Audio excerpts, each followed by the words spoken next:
de tirotropina. Y por último, donde el segundo mensajero es una cascada de quinasas o fosfatasas, está la adiponectina, la somatomamotropina coriónica, el factor de crecimiento epidérmico, la eritropoyetina, el factor de crecimiento de fibroblastos, la hormona de crecimiento, la insulina, los factores de crecimiento similares a la insulina tipo 1 y 2, la leptina, el factor de crecimiento de nervios, el factor de crecimiento derivado de las plaquetas y la prolactina.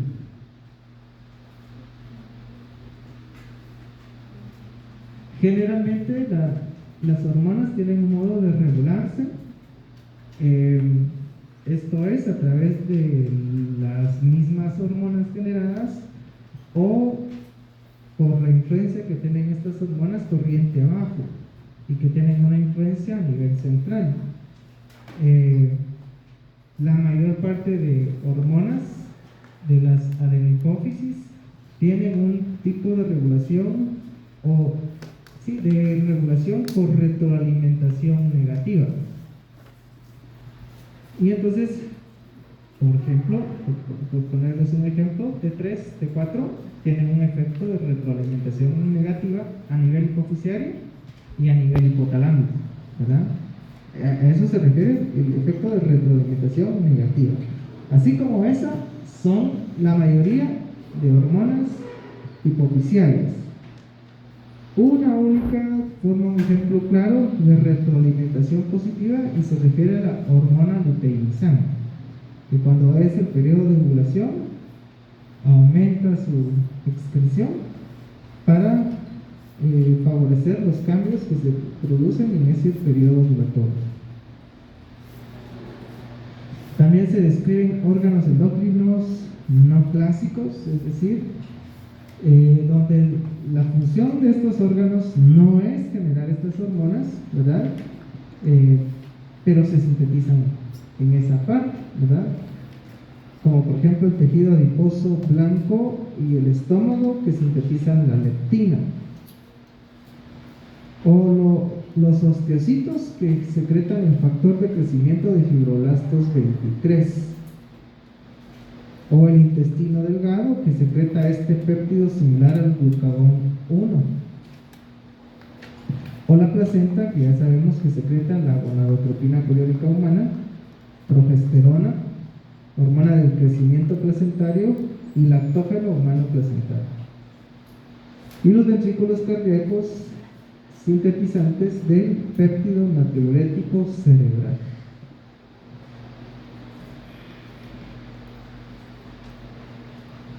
Entonces, el efecto que tienen las hormonas se da a través de unirse a sus receptores hormonales.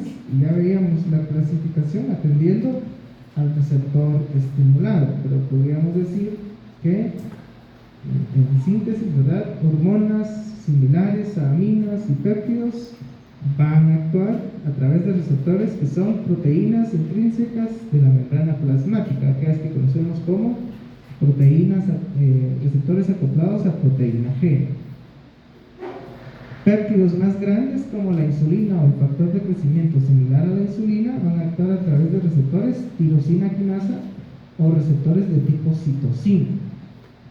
Y las lipófilas, las hormonas lipófilas, entran a la célula antes de unirse a sus receptores, ¿verdad? Porque estos tienen receptores nucleares. Ejemplo, las hormonas esteroideas, las derivadas del ácido araquidónico y la triyodopyronina, que sería su forma de actuar.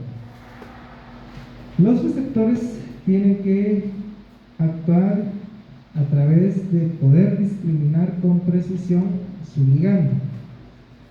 Estas hormonas están presentes en cifras muy bajas comparadas a otros metabolitos, ¿verdad?, pequeños o similares en cuanto a tamaño, a nivel de líquido extracelular. Generalmente se habla de un rango atomolar a un rango nanomolar, o sea, son concentraciones muy diminutas. Para poder actuar sobre las células, pues podemos distinguir estos tipos de células, ¿verdad?, numeradas o mejor dicho, la célula representa un cuadrito. Podemos tener células como la número 1, que no tiene ningún receptor para ninguna hormona. Las células como la tipo 2, 5 y 6, que tienen receptores para una sola hormona, pero no la misma hormona, sino para distintas, ¿verdad? El receptor de la célula 2 no es igual que el de la 5 o el de la 6, y viceversa. O células como la tipo 3, que pueden tener más de un receptor para diferentes hormonas. O como la tipo 4, que pues no tiene ningún tipo de receptor para ninguna hormona conocida, pero podría ser de que haya alguna hormona no descubierta.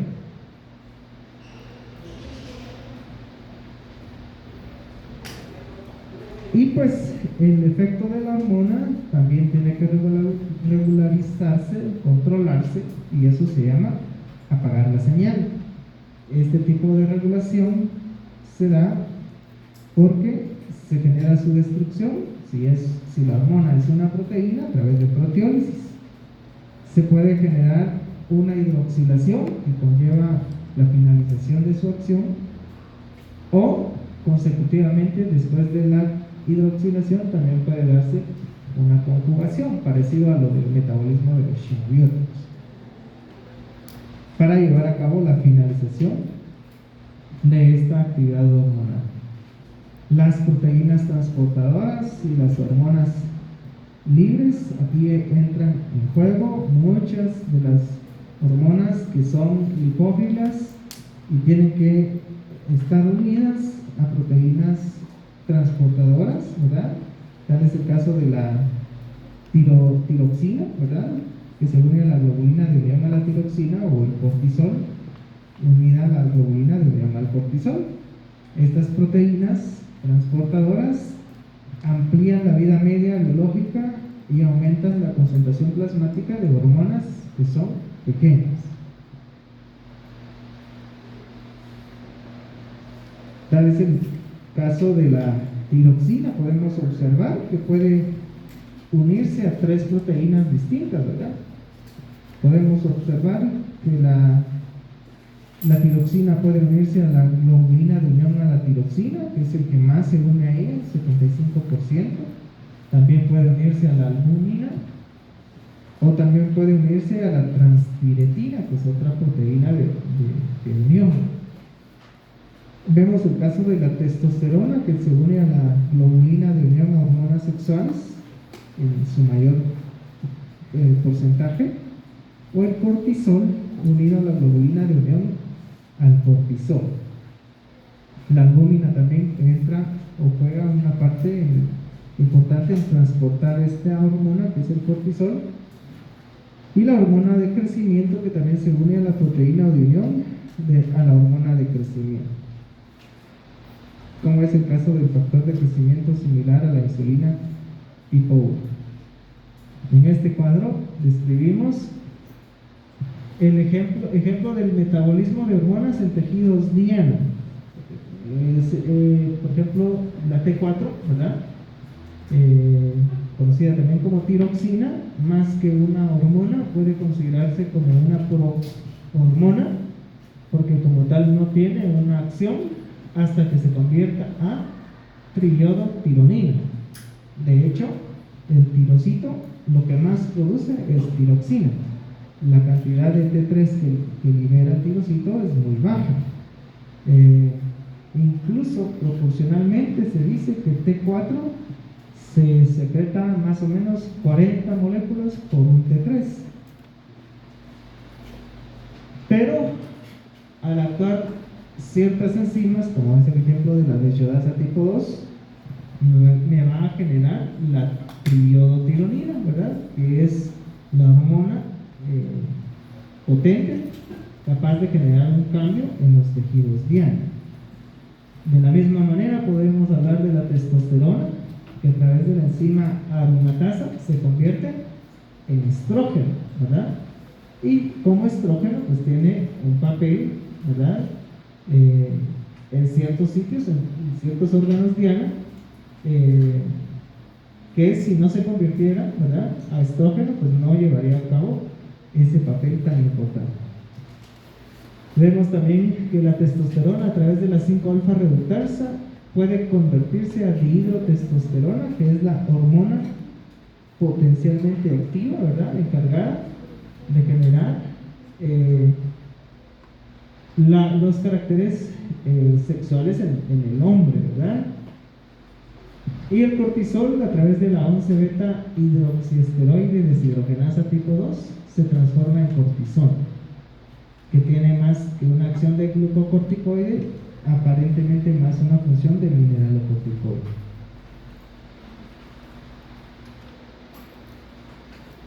Pero estos sitios u órganos son también tipos de tejidos donde se encadenan patologías endócrinas. Una de las causas es la autoinmunidad, ¿verdad?, contra las glándulas endócrinas. Por ejemplo, la autoinmunidad contra la glándula tiroides es una de las causas más frecuentes de enfermedad tiroidea, como es la enfermedad de Graves. O sobre las suprarrenales o sobre los islotes pancreáticos, que representan o son responsables de más del 50% de todas las enfermedades autoinmunitarias específicas de órganos.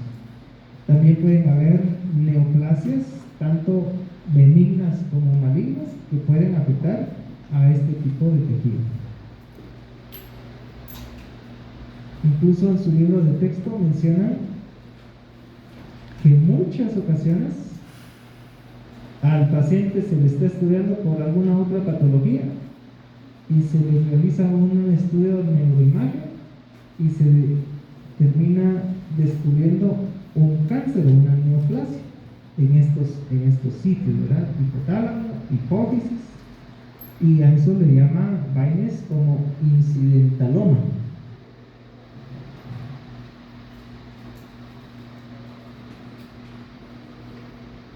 Y entonces esa asociación entre el sistema nervioso y el sistema endocrino se lleva a cabo a través de este sistema regulador, el sistema hipotálamo hipofisial, ¿verdad? El hipotálamo, ya sabemos que es una parte del cerebro, del prosencéfalo, situado cerca al tercer ventrículo. En ella se circunscriben algunos núcleos, como el supraóptico y el paraventricular o el arcuato, donde se secretan hormonas que van a ser depositadas o almacenadas en alguna de las partes de la hipófisis, que a la vez se divide en dos: adenohipófisis y neurohipófisis. Tanto embriológicamente como funcionalmente tienen tienen esas diferencias, ¿verdad? Esta deriva del ectodermo y esta deriva del endodermo, si no estoy mal. La comunicación que hay entre el hipotálamo y la hipófisis se lleva a cabo a través de este tallo que se llama tallo hipofisiario, ¿sí? Conecta los núcleos donde se forman las hormonas y va hacia estas partes donde se acumulan, listas para ser secretadas siempre que haya el estímulo adecuado, ¿verdad? De hecho, en la neurohipófisis se secretan o almacenan estas dos hormonas, la oxitocina y la vasopresina, conocida también como hormona antidiurética, ¿sí? Y en los otros núcleos se sintetizan muchas de las hormonas, de las cuales ya mencionamos, muchas de ellas son conocidas como liberadoras, ¿verdad?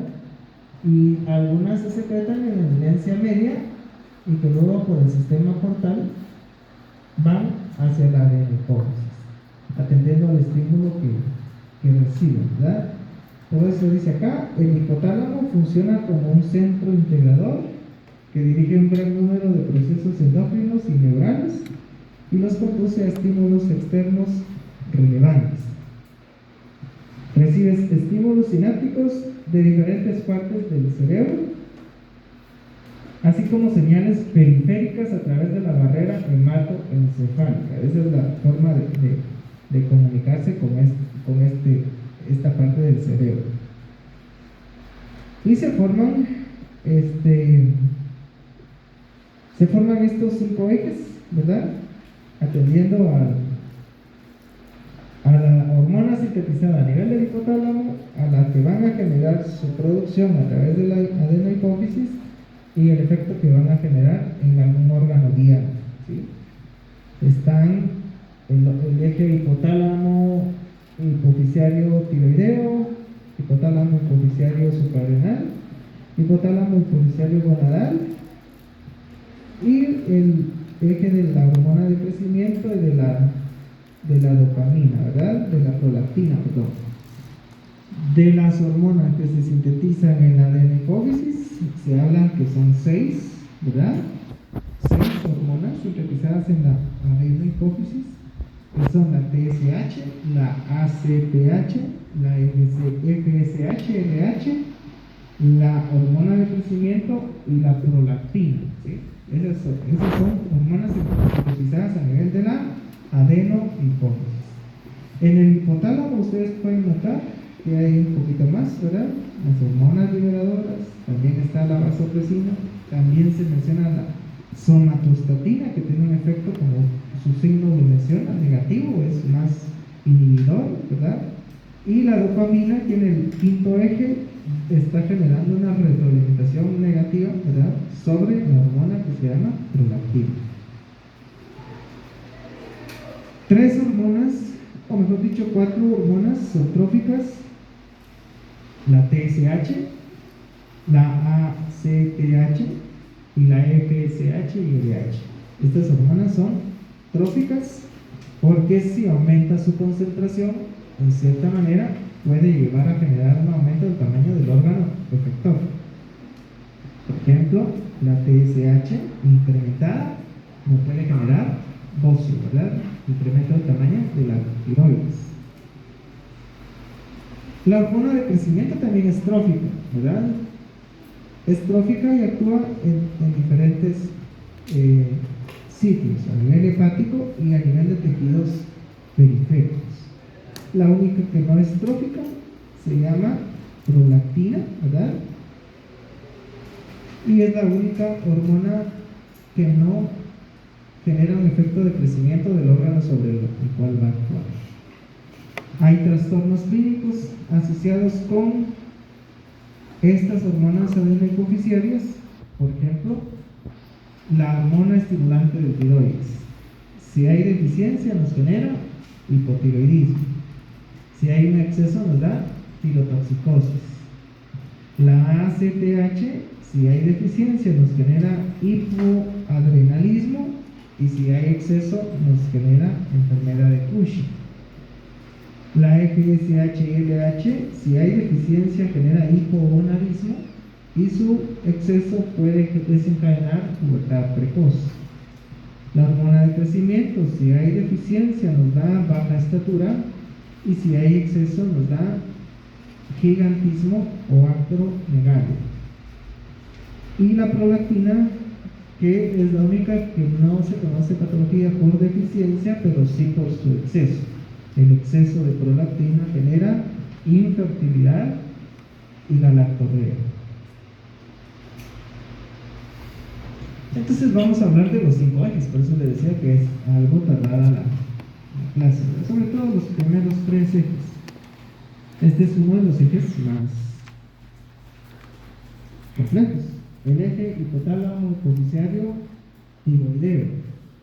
La TRH es un tripéptido modificado liberado en forma pulsátil, ¿sí? Es un tripéptido. ¿Qué quiere decir tripéptido? ¿Qué?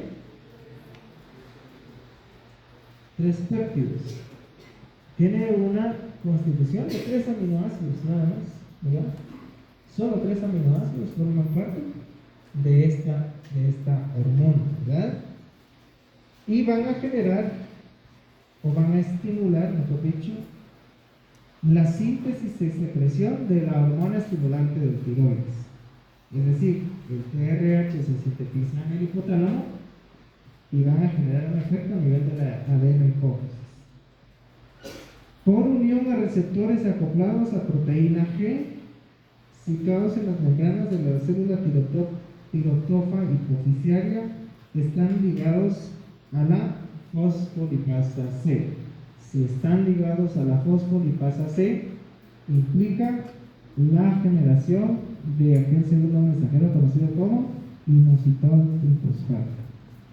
Por lo tanto, el aumento del inositol trifosfato estimula la liberación de calcio desde los lugares de almacenamiento, como es el retículo endoplásmico, y esto me provoca la liberación de hormona estimulante de tiroides preformada. ¿Sí?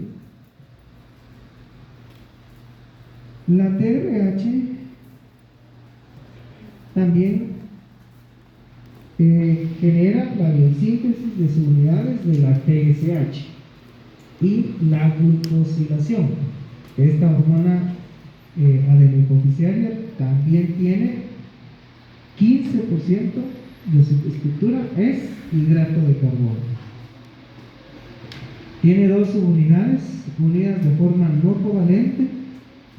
La cadena alfa, que se parece mucho a la hormona luteinizante, a la folículo estimulante y a la gonadotropina coliérica humana, y lo que los hace distinto es la cadena B. ¿Sí? ¿Qué efecto va a generar la hormona estimulante del tiroides? Va a actuar sobre la glándula tiroides e influye en estos aspectos: biosíntesis y secreción de la hormona tiroidea. Ese es el efecto que va a generar la TSH. Pero específicamente, ¿qué aspectos? Favorecer el transporte de yodo, formación de iodotironina, proteólisis de la tiroglobulina y desyodación de la tiroxina. También dice, estimula el crecimiento de la glándula tiroides. Por eso es una hormona trófica. ¿Sí? Trófica. Y estas son las dos hormonas, tiroxina y triiodotironina, ¿verdad? La tiroxina o T4 se produce exclusivamente en la glándula tiroides, ahí se genera. Y es más abundante que la T3. ¿En qué relación les dije? 40:1, ¿verdad? Por cada 40 tiroxinas se secreta una triiodotironina.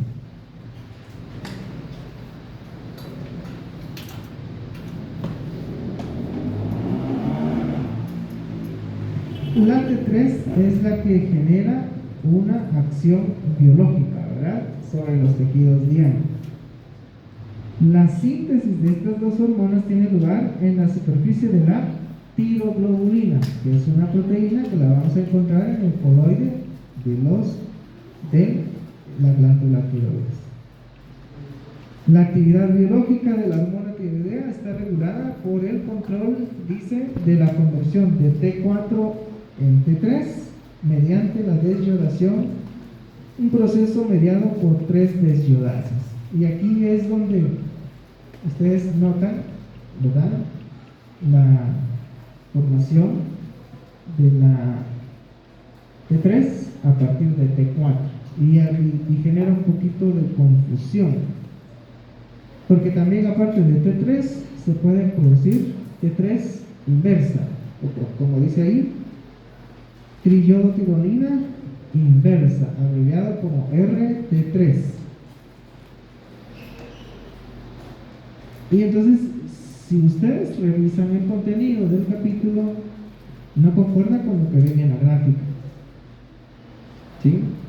Y se pueden confundir. T4, ¿qué significa? Tiroxina, ¿verdad? Tiroxina o T4 indica que hay 4 moléculas de yodo, ¿sí? Por eso se llama tetraiodotironina. Ahora, esto quiere decir que tiene 2 residuos de tirosina. Aquí está un residuo y este es el otro residuo. siento yo que la equivocación existe, ¿verdad?, en generar la numeración de ambos residuos de tirosina con un signo de apóstrofe, y ahí nos puede confundir, ¿verdad? Porque ¿cuál sería el primer átomo de tirosina? Yo entiendo que sería este, por la parte activa de la molécula, que es en este grupo carboxilo unido al grupo amino. Entonces entendería yo que esta estructura no debería tener signo de apóstrofe, y esta, que sería la segunda, sí debería tener apóstrofe. Entonces la desyodasa, ¿sí?, para generar T3, ¿en qué átomo quita el yodo para generar T3? En el segundo residuo de la tirosina, acá, en el carbono número 5, con apóstrofe, ¿verdad? Y esta se generaría, o esta sería la triiodotironina, que es la hormona biológicamente activa, ¿sí? Pero hay otras desyodasas que, en lugar de eliminar este yodo de este átomo, eliminan el yodo del átomo, bueno, en la literatura dice del átomo 3, pero en la gráfica nos muestra el átomo 5, ¿sí?, del primer residuo de tirosina, que no tendría que tener apóstrofe, y eso generaría triiodotironina inversa, ¿sí? Una pequeña porción de las glándulas que se secretan del tiroides, la mayor parte, dijimos, es tiroxina, hasta podríamos decir 80-95%. En algunas otras literaturas dice 5 a 9% es T3, y un pequeño porcentaje va a ser T3 inversa o reversa. La desyodasa de iodotironina tipo 2 es importante para controlar las concentraciones nucleares de T3. Y en la gráfica que estamos viendo nos explican el proceso de formación de T3 y de T4, ¿verdad? ¿Cómo se forma T3 y T4? Para entender anatómicamente, ¿verdad? Dice, este es el capilar, esta es la célula del pilocito, ¿verdad?, o célula endotelial, y este es el coloide. Aquí está el coloide, digamos que es la parte donde se genera material gelatinoso, donde hay una abundante producción de esta proteína, que se llama tiroglobulina. Según en su libro de texto, puede llegar a tener desde 115 hasta 123 residuos de tirosina, esta proteína, ¿sí? Entonces, ¿qué pasa? Pues el yoduro es captado, ¿verdad?, a través de un sistema de transporte unidireccional en contra de un gradiente de concentración, unido por un cotransporte con el sodio, como lo vemos acá. Entra el yoduro junto al sodio e inmediatamente sufre una oxidación, y esa oxidación la va a sufrir a nivel del peroxisoma del tirosina, a través de una enzima que se conoce como tiroperoxidasa, ¿sí? La tiroperoxidasa convierte al yoduro en yodo, ¿sí?, por oxidación, ¿sí? Y esta es una de los mecanismos de acción de la TSH, decíamos, es el transporte del yoduro, ¿verdad?, o captación del yoduro por los tirocitos. Luego, una vez transformada la generación del yodo por la tiroperoxidasa, la tiroglobulina empieza a captarlos y empieza a unirlos a los residuos de tirosina, formando monoyodotirosina y diyodotirosina, ¿sí?, si tiene uno o si tiene dos. Cuando se ha formado esta unión del yodo con los residuos de tirosina, que forman parte de la estructura de la tiroglobulina, que es una proteína, se genera una exocitosis de la tiroglobulina. Aquí podemos observar que esto exocita al interior del tirocito y se une al lisosoma. En el lisosoma lo que va a pasar es que, pero antes de eso, de la exocitosis, aquí podemos observar que se forman monoyodotironinas y diyodotyroninas. De la unión de dos diyodotyroninas se forma T4, y de la unión de un monoyodotironina y un diyodotyrosina se forma T3. Lo que más se forma es T4, ¿sí? Y entonces se genera la exocitosis de esta tiroglobulina y se une al lisosoma. Y lo que hace el lisosoma es liberar T4 y liberar T3. Y estas hormonas son las que van a pasar al plasma, ¿sí? Pero tiene que haber un estímulo que genere esa secreción, favorecer esta exocitosis, la hidrólisis por los lisosomas y la liberación de T4. ¿Cuál es el estímulo? ¿Quién genera este proceso que les acabo de describir?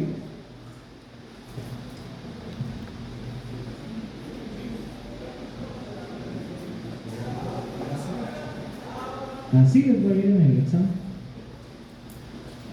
¿Qué hormona genera esto que acabamos de describir? No. Este es el tiroides. Aquí estamos en el tiroides, ¿sí? ¿Es? ¿Qué hormona hipotalámica genera, qué hormona adenohipoficiaria genera esto?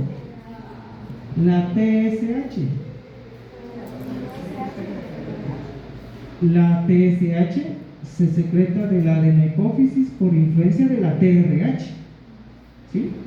La que está generando este efecto es la TSH, ¿sí? La hormona estimulante del tiroides, ¿sí? La hormona estimulante del tiroides. Esa TSH es la que genera este cambio, porque la TSH va a hacer que mi tirocito secrete T4 y T3, ¿sí? Y T4 y T3 van a generar una retroalimentación a nivel hipotalámico y a nivel hipofisiario, ¿sí? Por eso cuando uno está estudiando a un paciente con problemas de tiroides, mide TSH, T4 libre y T3 libre, ¿sí? Porque generan un proceso de retroalimentación negativa.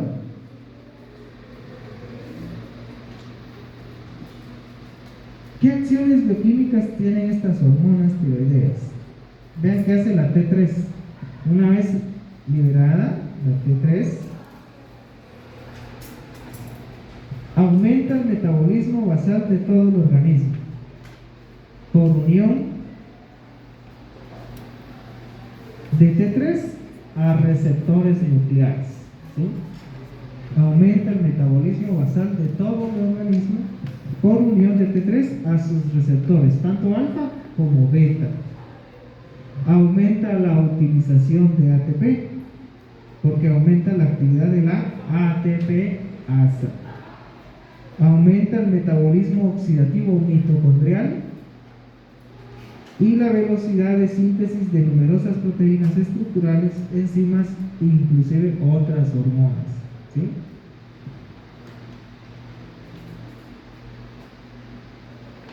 ¿A qué receptores nucleares está haciendo referencia? A estos 4 tipos de receptores. Según el tipo de receptor, se ubica en un órgano en particular. Dice que los receptores alfa 1 están presentes en el hueso, el corazón, el músculo esquelético, el sistema nervioso central y el sistema digestivo, ¿sí? El receptor alfa 2 está en los testículos y el cerebro. Y el receptor beta 1 está en el riñón, hígado y el propio órgano, es decir, la tiroides. Y el receptor B2 o beta 2 se encuentra implicado en el desarrollo del sistema auditivo y visual, ¿sí?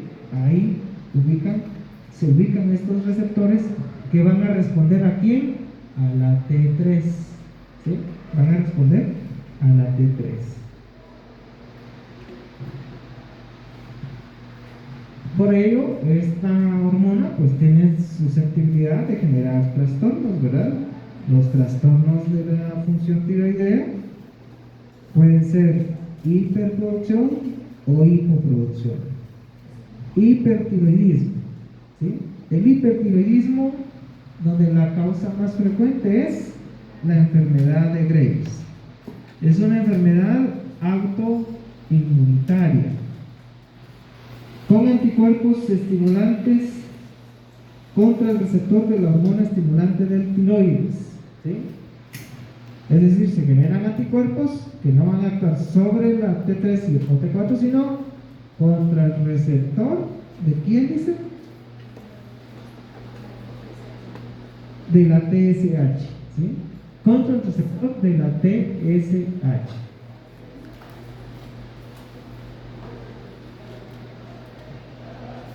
¿Y dónde actúa la TSH? En la tiroides, ¿verdad? En la tiroides. Entonces estos atacan a los receptores, ¿verdad? Estimulan, como dice acá, el tiroides, generando también una hiperplasia difusa. Y esto puede generar también bocio. Otra causa frecuente es el bocio multinodular tóxico, donde hay numerosos nódulos tiroideos que segregan hormonas tiroideas, conocida también como enfermedad de Plummer. Y también está el adenoma tóxico solitario, que es un nódulo tiroideo único que produce de forma autónoma hormonas tiroideas. Esto es en cuanto a causas más frecuentes. Causas menos frecuentes, estamos hablando de la tiroiditis subaguda, o como dice ahí, de Kervain, que es una tiroiditis inflamatoria que conduce a la liberación de hormonas tiroideas. El uso de fármacos, ¿sí? El uso de fármacos, es decir, la administración exógena excesiva de hormonas tiroideas puede generar este tipo de trastorno, como por ejemplo el uso de amiodarona, ¿sí? El uso de amiodarona, que incluso también puede generarnos hipotiroidismo, ¿sí? O un tejido tiroideo ectópico, como por ejemplo la metástasis funcional del cáncer del tiroides o un estruma ovárico. ¿Cuáles son los síntomas clínicos de un paciente con hipertiroidismo? El paciente pierde peso con un apetito normal o incluso aumentado. El paciente presenta palpitaciones, ansiedad, intolerancia al calor, piel sudorosa y grasienta, diarrea y oligomenorrea, es decir, periodos menstruales con poca pérdida, poco sangrado. Signos: taquicardia y fibrilación auricular, lo que podría encontrar el médico en ese paciente, temblores o asinergia óculo-palpebral, que se refiere a la retracción palpebral, que hace ver que el paciente como que tuviera exoftálmos. Bocio o nódulos, dependiendo de la causa. Esto se refiere al hipertiroidismo. Lo opuesto, el hipotiroidismo. El hipotiroidismo es la deficiencia en la producción de T4 y de T3. El hipotiroidismo grave se conoce como mixedema, ¿sí? Y el paciente puede entrar en un coma mixedematoso si tiene un hipotiroidismo grave por mucho tiempo sin tratamiento. Causas frecuentes: está el hipotiroidismo atrófico, es decir, un infiltrado linfocítico difuso. Está también la tiroiditis de Hashimoto. Aquí hay también la presencia de anticuerpos, ¿verdad?, con infiltrado linfocítico o células plasmáticas. Como causas menos frecuentes está la deficiencia de yodo, que esto se da en todo el mundo. La iatrogénica, que puede ser posquirúrgica o al usar agentes antitiroideos, como por ejemplo el carbimazol, el tratamiento con yodo radiactivo o incluso el uso de otros fármacos, como nos dan el ejemplo acá, la amiodarona, ¿sí?, o el litio. También se da el hipopituitarismo, que es poco frecuente, donde tumores hipoficiarios van a generar un trastorno, ¿verdad? Puede darse también una necrosis isquémica postparto, conocido como síndrome de Sheehan, y nos va a generar falta, la deficiencia de la función de este órgano, ¿verdad? Hipotiroidismo.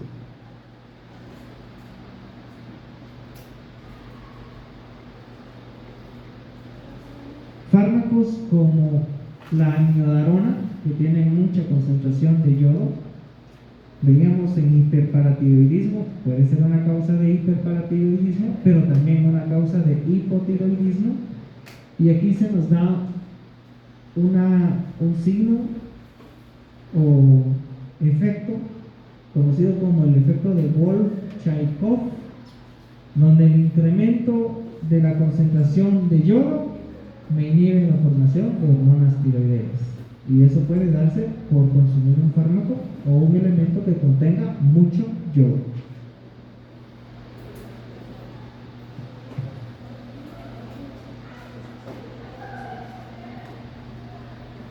¿Cómo? Sí, la deficiencia de yodo, como ven ustedes ahí en la gráfica, era una de las causas más frecuentes de hipotiroidismo en países subdesarrollados, ¿sí? La deficiencia de yodo. A raíz de controlar esto y de suplementar, por ejemplo, algunos alimentos, por ejemplo, la sal yodada, se disminuyó, ¿verdad?, la causa de hipotiroidismo por esta falta, ¿verdad? Entra dentro de las causas menos frecuentes, ¿sí?, por suplementar alimentos que contengan yodo. Pero eso no quiere decir que no se dé. Puede darse, ¿sí? Puede darse que el paciente tenga poca concentración de yodo y que por eso no tenga la materia prima para generar T3 y T4, según el esquema que veíamos, el modo de generación de T3 y de T4. Dentro de los síntomas del hipotiroidismo está cansancio. El que se esté durmiendo en clase, ¿verdad?, está cansado. Letárgica, ¿sí?, así como que estoy en clase, pero me estoy durmiendo y me hablan y me despierto y hágase pruebas tiroideas. Intolerancia al frío, aquí no hay frío, aquí lo que más hay es calor, ¿verdad?, por eso lo ponen el sistema de ventilación. Ganancia de peso, ¿sí?, ganancia de peso inexplicable, ¿verdad?, una ganancia de peso, yo no como mucho, estoy ganando peso. Puede ser trastorno con la glándula tiroides. Estreñimiento crónico, ¿verdad? Menorragia. ¿Qué es la menorragia?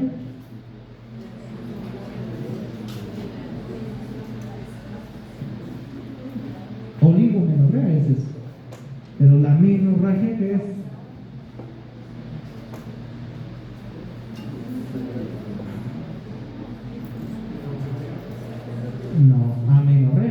ausencia de menstruación. La menorragia se refiere a las mujeres que tienen sangrados excesivos, ¿sí? En sus periodos. Tiene periodos, en lugar de durar de 2 3 días, le dura 5 6 7 días, o puede durar de 3 días, pero su sangrado es excesivo. Eso es menorragia. Deterioro cognitivo. Deterioro cognitivo. Y sequedad de piel y del pelo. Eso está dentro de los síntomas. Dentro de los signos, yo a ese paciente le puedo encontrar bradicardia, edema sin fobia, relajación lenta de los reflejos tendinosos, ¿sí? O neuropatía periférica.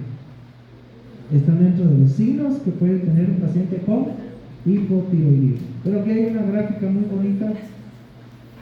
Cuando estamos frente a un paciente que tenga resultados de pruebas tiroideas y no sabe interpretarlo, ¿verdad? Recuérdense que lo que tenemos que medir para interpretar una enfermedad endócrina es TSH, T4 y T3 libres. Comparado a la tiroxina, que tiene 40 veces por una triodotironina, el T4 solo es 4 veces más que la T3 libre. ¿Sí? Por eso me sirve más medir T4 libre y T3 libre, porque la diferencia entre T4 solamente es menor, es decir, por cada T4 libres yo tengo un T3 libre.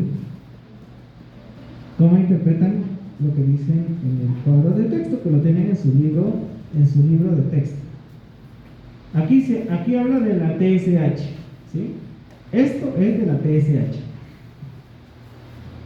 Si la TSH dice se encuentra por encima del intervalo de referencia, cada laboratorio da su valor de referencia.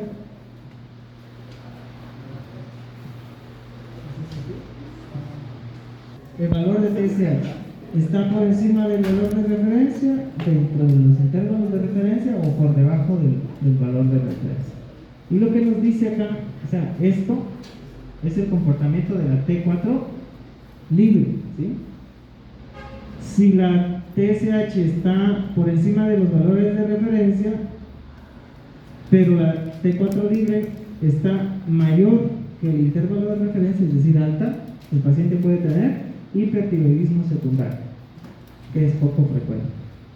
Si la TSH está alta, pero la T4 está dentro de límites de referencia, puede tener un hipotiroidismo subclínico o compensado. Y si la T4 libre está menor, es un hipotiroidismo primario o un síndrome del enfermo eutiroideo, o puede ser una fase de recuperación. Si la T4 se encuentra mayor que el nivel de referencia, pero la TSH está dentro del intervalo de referencia, puede haber una resistencia a la hormona tiroidea. Si el T4 está dentro de los valores de referencia igual que la TSH, el paciente está normal. Si el T4 está menor que el intervalo de referencia con la TSH normal, el paciente puede tener un síndrome del enfermo eutiroideo o un hipotiroidismo secundario. Está haciendo referencia a una insuficiencia hipoficial. Y si la TSH está baja, pero la T4 alta, hay un hipertiroidismo primario. Si la TSH está baja, pero la T4 libre normal, estamos hablando de un síndrome de enfermo eutiroideo o tirotoxicosis por T3. Y si la T4 libre está menor que el intervalo de referencia, estamos ante un hipotiroidismo secundario. Ese cuadrito sirve para interpretar esos resultados. Obviamente nosotros como médicos generales no vamos a tratar a un paciente con hipotiroidismo, ¿verdad? Eso se lo dejamos al especialista, al endocrinólogo, que es el que va a decir cuándo se trata a un paciente con esta alteración.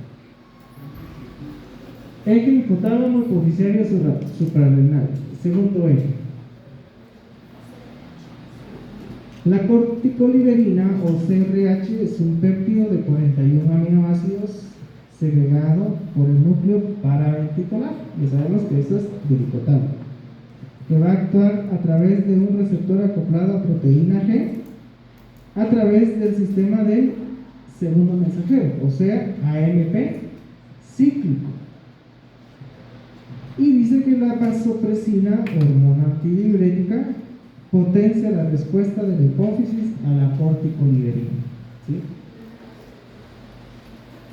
¿Cómo lo hace? En parte dice aumentando la cantidad y el grado de expresión de receptores para la corticoliberina. La retroalimentación negativa inhibe tanto la secreción de corticoliberina como también de vasopresina o hormona antidiurética. La hormona adrenocorticotrófica se sintetiza en forma de una molécula precursora de 241 aminoácidos que se conoce como proopiomelanocortina, que también da origen a las endorfinas y a la hormona estimulante de los melanocitos. La hormona adrenocorticotrófica está constituida por apenas 39 aminoácidos, es decir, de esos 241 aminoácidos, solo 39 forman la molécula activa, la hormona activa, la que va a generar un efecto a nivel de ¿quién? La niña que ya se está durmiendo, ¿A nivel de dónde genera su efecto la ACTH?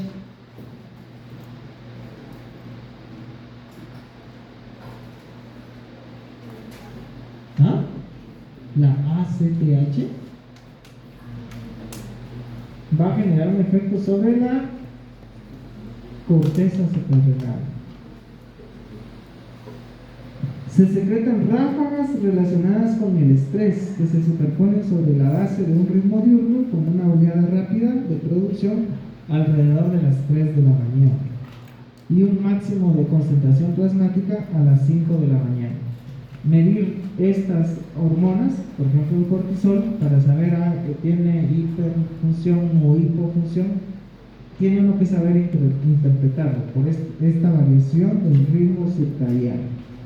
Aquí tenemos la gráfica que muestra la proopiomelanocortina, ¿verdad? La secuencia larga de donde se extraen los 39 aminoácidos que forman la adrenocorticotropina y las otras hormonas que derivan de él, las beta-endorfinas, gamma-endorfinas, la hormona estimulante de los melanocitos.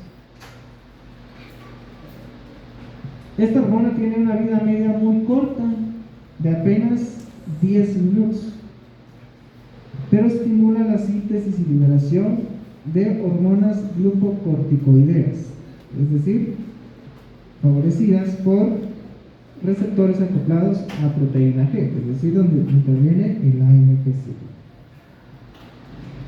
El incremento agudo de la síntesis suprarrenal de cortisol ocurre en 3 minutos, principalmente por la estimulación de la actividad de la esterasa de colesterol, ¿sí?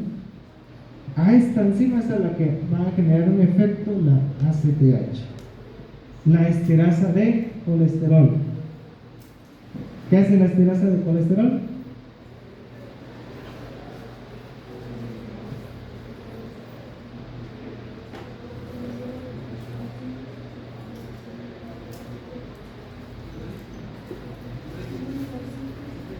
¿Perdón? Hidrólisis de los ésteres. ¿Qué ésteres? Acuérdense que el colesterol está almacenado en forma de ésteres de colesterol, ¿sí? Entonces la esterasa de colesterol genera la liberación de esta esterificación. ¿Por qué? ¿Qué necesita la corteza suprarrenal en ese momento? ¿Qué necesita la corteza suprarrenal en ese momento?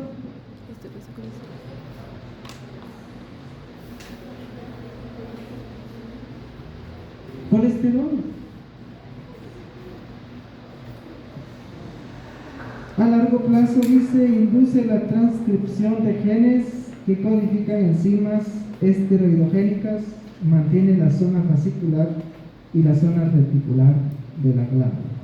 Y para entenderlo, pues recordemos la anatomía que su libro de texto también menciona, ¿verdad? Tenemos la médula que está en el centro, médula suprarrenal, y tenemos las capas. Hay 3 capas de la corteza suprarrenal. la zona reticular que forma andrógenos, la fascicular que forma los glucocorticoides y la glomerular que forma los mineralocorticoides. ¿Cuál de estas zonas es estimulada por la ACTH?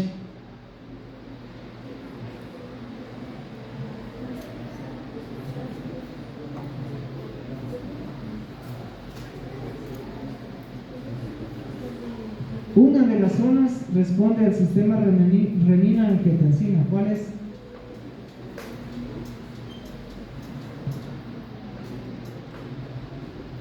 Es una pregunta lógica, ¿verdad? Sistema renina-angiotensina. ¿A qué zona estimula?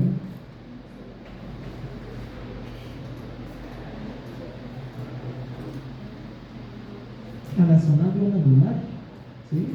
Sistema renina-angiotensina tiene que ver con la presión intravascular, ¿sí? La presión arterial, pues.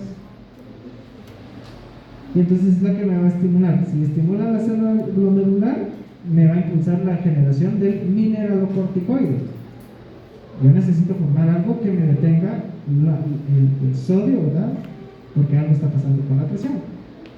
En cambio, la hormona adrenocorticotrófica estimula directamente, específicamente a la zona fascicular, que es donde se forma el glucocorticoide, pero también tiene alguna respuesta a la zona reticular, donde se forman los andrógenos. La retroalimentación negativa se da por el cortisol, ¿verdad? Es el producto de la zona fascicular y que tiene un lugar en dos tiempos. Una retroalimentación rápida, dice. La retroalimentación rápida me va a alterar la liberación hipotalámica de la corticolinerina. ¿Eso dónde es? ¿En qué parte del eje es eso? La retroalimentación rápida altera la liberación hipotalámica de corticolinerina. Ahí mismo lo dice, el hipotálamo, ¿sí? La retroalimentación lenta disminuye la síntesis de corticolinerina, eso es hipotálamo, pero también suprime la transcripción génica del gen o transcripción génica de la que me va a generar la proteína pro-opiomelanocortina, la que me va a dar lugar a la ACTH. Pero hablemos del cortisol. El cortisol es el principal glucocorticoide sintetizado en el ser humano. El colesterol es precursor, ya vimos por qué. La escisión de la cadena lateral libera los corticoides de 21 carbonos. Posterior fragmentación de la cadena lateral da lugar a los andrógenos de 19 carbonos. Y la aromatización del amino A conduce a la formación de los estrógenos de 18 carbonos. La reacción vital o básica para la formación de estas hormonas es la generación de pregnenolona, ¿sí? Lo que estamos viendo de esta reacción, ¿verdad? Por esta enzima que a través del colesterol me libera esta cadena, esta parte de la cadena que se llama isocaproaldehído y me genera esto que se llama pregnenolona, que me va a dar origen a la testosterona, al cortisol, a la progesterona. Como vemos, a través de reacciones enzimáticas, la base es tener pregnenolona, ¿sí? Y de pregnenolona yo puedo llevarlo hasta aldosterona. Y de pregnenolona puedo llevarlo hasta cortisol.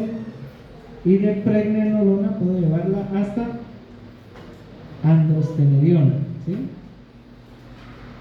Las tres zonas de la corteza suprarrenal, ¿sí? ¿En qué zona se genera esta?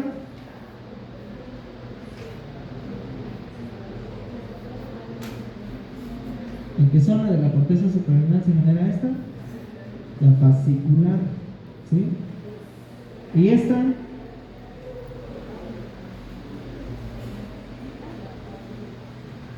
está en orden, ¿verdad? Reticular, fascicular y glomerular, ¿sí? pero intervienen todas estas enzimas. Por ejemplo, vemos la acción de la 3-beta hidroxiesteroide deshidrogenasa delta 5,4 isomerasa, ¿verdad? Es la primera enzima que genera la transformación de pregnenolona a progesterona. Y aquí nos muestra el sitio donde está generando un cambio. La 21 hidroxilasa, 21, está diciendo que en el átomo 21 va a generar una hidroxilación y eso se llama desoxicorticosterona a partir de la progesterona. Y la 11 beta hidroxilasa me genera corticosterona. Su mismo nombre lo dice. 11 beta hidroxilasa está generando esta hidroxilación. Y la 18 hidroxilasa, 18 hidroxideshidrogenasa me genera aldosterona, generando una modificación en el átomo número 18. Como puede venirse para abajo, puede agarrar hacia la derecha y en primer lugar, pues esta 17 hidroxilasa genera esa hidroxilación, ¿verdad? Para de pregnenolona generar 17 hidroxipregnenolona, que va a terminar convirtiéndose en dehidroepiandrosterona a androstenediona, ¿sí?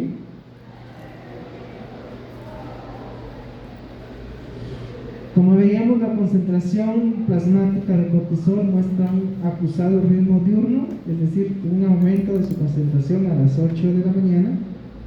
95% va a estar unida a la globulina de unión del cortisol y esta ya le da una vida media de 100 minutos. Se metaboliza en el hígado por una combinación de reducción, fragmentación de la cadena lateral y conjugación. Parte de los metabolitos que podemos llegar a medir en la orina son estos tres: la 17 hidroxipregnenolona, el pregnanotriol y el 11-oxopregnanotriol. El cortisol va a generar efectos amplios sobre el metabolismo, la función inmunitaria, el sistema cardiovascular y esquelético, mediados por alteraciones en el nivel de expresión de miles de genes. Va a tener una influencia importante en la homeostasis de la glucosa, por eso se llama glucocorticoide, ¿verdad? Inhibiendo la captación de glucosa y su metabolismo en tejidos periféricos. Estás yendo a traer mucho agua, vos, y vas al baño y ya saliste como 3 veces.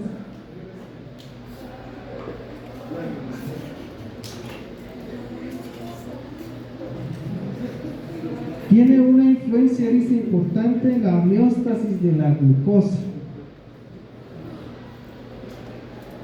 y modula el sistema inmunitario, ¿verdad? Modula el sistema inmunitario a través de sus efectos sobre la producción de citocinas y aumentando la apoptosis de los leucocitos.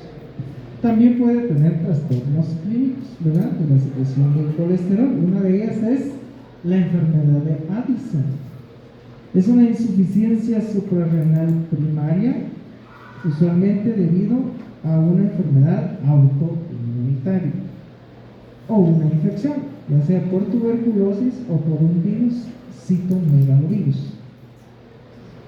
Se caracteriza por tener hiponatremia, hiperpotasemia, acidosis y alteración de la respuesta al cortisol. Alteración de la respuesta del cortisol a la ACTH. A la ACTH sintética junto con la elevación de la ACTH plasmática.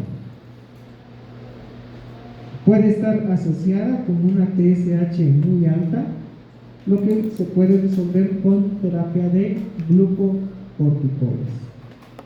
Otra enfermedad, la hiperplasia suprarrenal congénita, es un trastorno genético en la vía de la biosíntesis de los esteroides. Veíamos esa rama de enzimas que participan en la transformación de la molécula de colesterol o de pregnenolona. Pues la enzima más afectada es la 21 hidroxilasa. La enzima afectada, 21-hidroxilasa, es la que me va a generar una hiperplasia suprarrenal congénita. Se genera una pérdida de retroalimentación negativa por el cortisol, aumentando la concentración de la ACTH. Hay un exceso del metabolito de la 17-hidroxiprogesterona y esta se convierte en andrógenos y puede generar una masculinización de genitales, ¿verdad? Que normalmente eran femeninos, ¿verdad? Y el paciente nacer con genitales ambiguos, es decir, tiene características de un varoncito o de una mujer. A eso se le llama genitales ambiguos. Pero la alteración es una enzima que participa en la transformación de esta sustancia, la pregnenolona. Decíamos por un aumento de la sérica de la 17-hidroxiprogesterona. El síndrome de Cushing es el trastorno endocrino más problemático, tal vez el más frecuente, podríamos decir, generado por usar glucocorticoides de forma exógena, a menudo automedicada, o por trastornos supresores, ¿verdad? O que ameriten, ¿verdad?, favorecer una desinflamación por la fisiopatología de las enfermedades, como la artritis o el lupus, que usan dosis altas, o por ejemplo las crisis asmáticas. Y el trastorno del hipotálamo o la hipófisis se genera en un 80% y de la glándula suprarrenal en un 15%.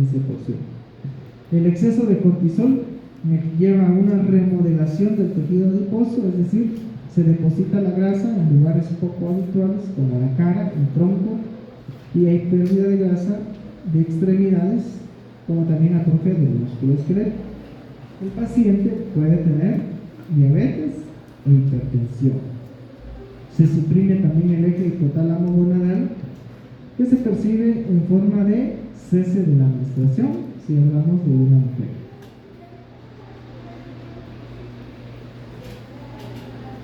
Medir el cortisol libre en la orina durante 24 horas aporta una medida de la producción total durante el día. Y característicamente pues presentan estas estrías, ¿verdad? Y terminamos con el segundo eje. Tercer eje, hipotálamo hipoficiario gonadal. La hormona liberadora de gonadotropinas es esencial para secretar estas hormonas adenohipoficiales, la folículo estimulante y la luteinizante. Esta hormona liberadora es un decapéptido sintetizado en el interior del núcleo arcuato del área basal medial y preóptica medial del hipotálamo. Se segrega de forma pulsátil y esa secreción se mantiene quiescente en la infancia y la pubertad, entre la infancia y la pubertad. De hecho, el aumento de la amplitud y la frecuencia de los pulsos de esta hormona liberadora es lo que me constituye la primera etapa cuantificable de la pubertad. Se generan a través de estos péptidos, ¿verdad? Neuropéptidos hipotalámicos, la quispeptina y la neurosimina B. Está sujeta a una retroalimentación negativa tanto por progesterona, prolactina y a veces los mismos estrógenos. Actúa a través o mediante receptores de superficie celular para aumentar el calcio intracelular, hidrolizar los fosfoinosítidos y activar la proteína C. Ya veíamos la semejanza con la cadena alfa, ¿verdad? De la TSH, ¿verdad? Estas dos hormonas, FSH y LH, son glucoproteínas con una vida media plasmática de la LH de 50 minutos y de la FSH de 4 horas, perdón. Y ambas influyen en la espermatogénesis en el hombre. En varones, por ejemplo, la biosíntesis de testosterona tiene lugar en las células de Leydig bajo la influencia de la hormona luteinizante. Y la hormona folículo estimulante se une a su receptor específico en la célula de Sertoli de los testículos, y esto provoca un incremento en la síntesis de proteína de unión a andrógenos y la inhibina, ¿verdad? Que es lo que podemos observar en esta gráfica, ¿sí? El efecto que tienen las dos hormonas, la hormona luteinizante sobre la célula de Leydig, que participa en la formación de testosterona, y la folículo estimulante sobre las células de Sertoli, misma que genera un efecto en la producción de esta hormona inhibina, que va a generar una retroalimentación negativa a través de la hipófisis. Pero la testosterona me genera inhibición a nivel hipotalámico. En el caso de las mujeres, veíamos y explicábamos que la hormona luteinizante es una de las excepciones, ¿verdad?, que genera una retroalimentación positiva en la ovulación, ¿verdad?, porque se va a generar una mayor descarga de esta hormona para favorecer este proceso de ovulación.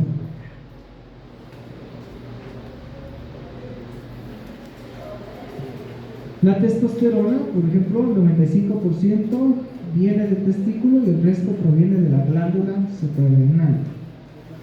Más del 97% se une a la proteína circulante, como es el caso de la albumina, o a la globulina de unión de las hormonas sexuales. Se metabolizan tejidos diana a la forma biológicamente activa, que es la dihidrotestosterona, para que aumente su afinidad por el receptor nuclear androgénico. Y dentro de las funciones está la regulación de la gonadotropina y espermatogénesis, el desarrollo del aparato reproductor y la estimulación de la síntesis de proteínas y el incremento de la masa muscular, como lo vemos acá en la gráfica, ¿verdad? La testosterona,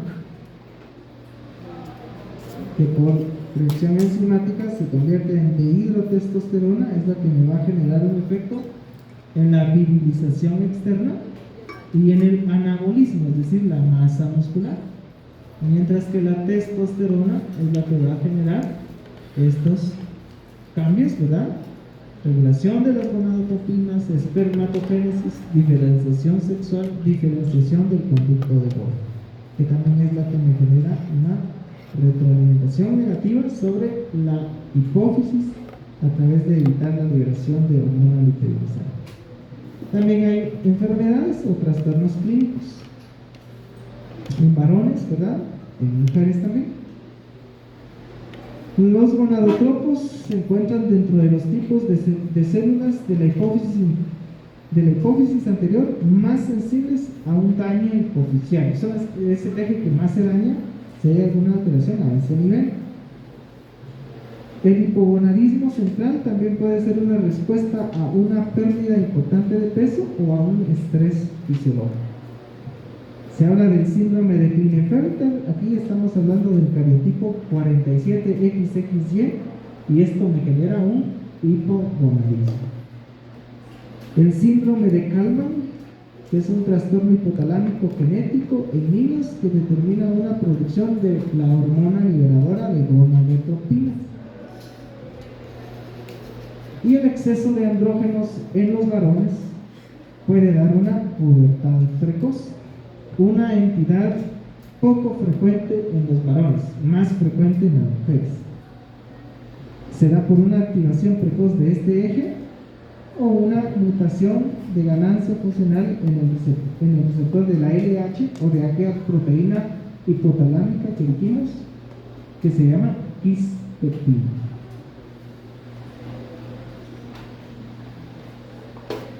Las acciones de las hormonas esteroideas en la mujer, pues en una mujer con un ciclo menstrual normal, la concentración de progesterona es la que tiene una relevancia diagnóstica.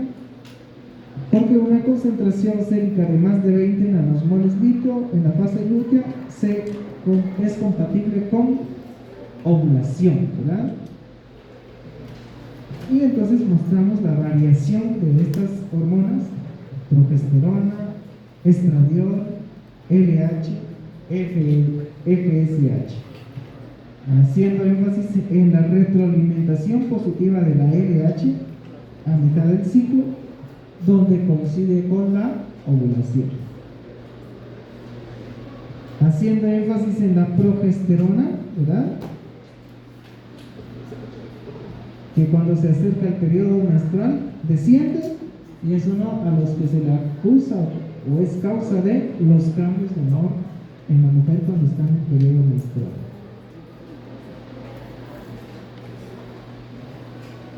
Trastornos de la secreción en la mujer. Se habla del síndrome de Turner o cariotipo 45X, es decir, la pérdida en cromosoma sexual.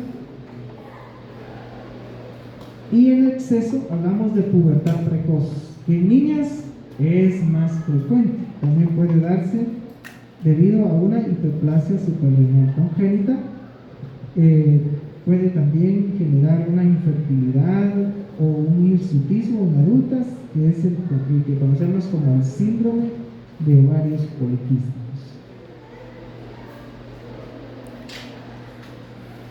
Cuarto eje, el eje de la hormona de crecimiento. La hormona liberadora de hormona de crecimiento es un péptido de 44 aminoácidos, de una prohormona de 108 aminoácidos en los núcleos arcuato y ventromedial del hipotálamo y en la eminencia media. Estimula el sistema de la adenylatociclasa o adenyl-ciclasa, como también el sistema de calcio palmodulina. Su retroalimentación negativa está dada por la hormona de crecimiento o por el factor de crecimiento similar a la insulina tipo 1, que determinan tanto un descenso en la síntesis y secreción de esta hormona liberadora, como también un efecto sobre la hormona que la inhibe, que es la somatostatina. Por lo tanto, la somatostatina se sintetiza en los núcleos paraventricular y ventromedial del hipotálamo, y tiene dos isoformas, una de 14 aminoácidos y otra de 28, pero ambas inhiben la secreción de hormona de crecimiento. También vemos y veíamos en los ejes que inhiben la secreción de la TSH, la hormona estimulante del tiroides. Suprime la liberación también de hormonas gastrointestinales como la gastrina, la colecistoquinina, el péptido intestinal vasoactivo, el polipéptido inhibidor gástrico, la insulina y el glucagón. Y aquí tenemos el efecto, ¿verdad?, de la hormona de crecimiento. Podemos catalogarlo, ¿verdad?, como las acciones antiinsulina directas, que son estas.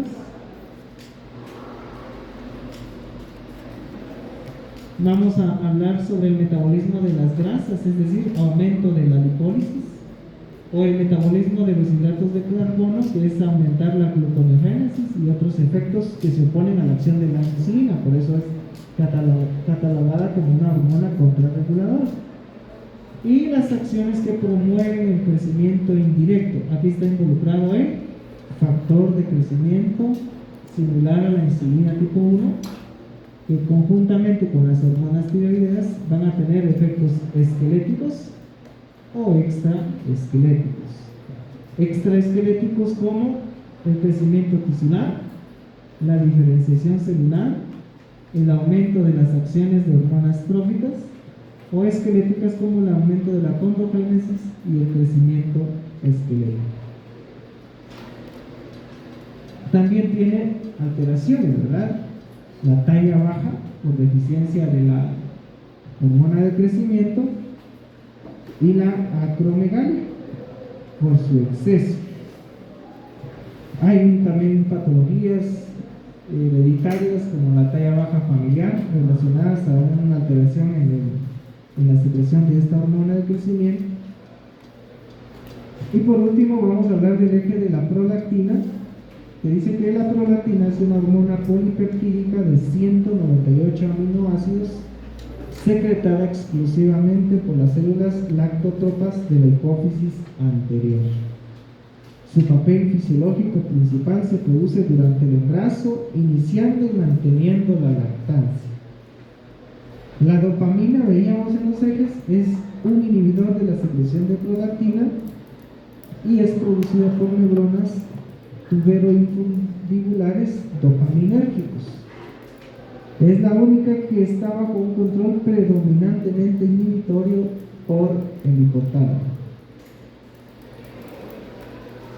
¿Cómo actúa la dopamina? Pues estimulando al receptor D2, lactotrofo hipofisiario, inhibiendo la adenilciclasa, con lo que se inhibe tanto la síntesis y secreción de la prolactina. La prolactina es una hormona que puede contribuir al crecimiento mamario y a la formación de leche, y la elevación de la prolactina durante la lactancia materna puede tener una acción anticonceptiva porque inhibe la secreción de la hormona liberadora de gonadotropinas desde el hipotálamo.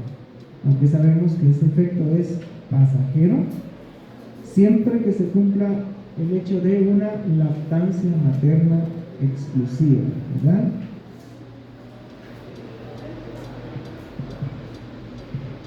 Se da también una hiperprolactinemia patológica, y esta es sugestiva, ¿verdad?, de un prolactinoma que puede deberse a un tumor autónomo secretor de prolactina que puede ser insensible a la inhibición por la dopamina secretada a través del hipotálamo, o a la pérdida de inhibición de la dopamina, por ejemplo, por la compresión del tallo hipofisiario por la presencia de un adenoma no funcionante, o por consumo de fármacos antidopaminérgicos como los antipsicóticos clásicos como la fenotiazina.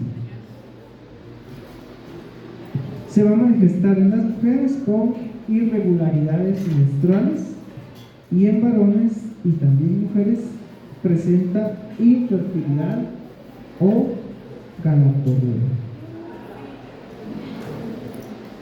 Y hemos terminado.